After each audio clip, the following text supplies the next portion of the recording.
Welcome back. We're following a Fox News alert for you. China ordering the closure of the U.S. consulate in Chengdu as retaliation for today's eviction, or yesterday's eviction, I should say, of the Chinese consulate in Houston. This after intel revealed the Chinese Communist Party carried out threats targeting U.S. energy firms. Joining us live is Vice President for Foreign Policy at the Heritage Foundation and retired Lieutenant Colonel James Carafano. James, it is good to see you. Thank you for being here this morning.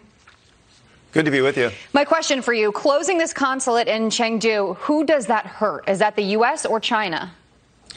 Well, it probably actually hurts China more than the United States. The Chinese government was looking to U.S. firms and Western countries to help develop that part of China. I think they'll be much more risk averse about doing that now.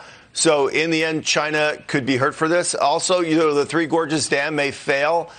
If that fails, that's going to be an enormous economic and disaster in China. So, could be shaky days ahead. Lieutenant, let's put up on the screen the statement from China. Not going to read it in full. People can read it for themselves. Basically, it says exactly what we just said it was going to happen. The question is, where does this diplomatic back and forth go from here? Well, first of all, and I don't think many people have talked about this, you could argue that China really started this because we have a consulate in Wuhan, and the U.S. officials left that consulate because of the outbreak of the pandemic. The Chinese government has been making it very, very difficult for them to return. So they've already shut down a consulate even before this started. But, I think from the U.S. perspective, the U.S. really isn't looking for escalation here.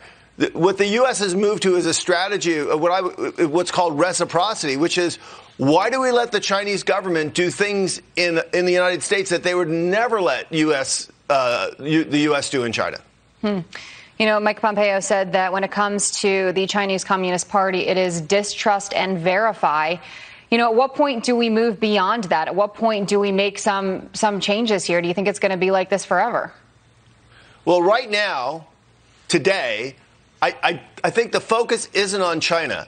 The focus is on the rest of the free world. And if you look at what all these senior officials from the FBI director, Attorney General, Secretary of Defense, Secretary of State, what they're doing is they're out there and they're delivering very, very dense speeches that are laying out the case of why China is a malicious actor and destabilizing in the world.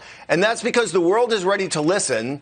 In response to COVID and other activities, a lot of people are very concerned about China. And so what U.S. policy, I think, is rightly focused on is talking to the rest of the free world and saying, guys, it's time to come together and stand together. And that's going to get China's attention much more than just, swapping back and forth on consulates. But, Jim, is the rest of the world, the other countries, getting wise to what China is doing? Or are they just going to slow roll this until something serious ends up really happening?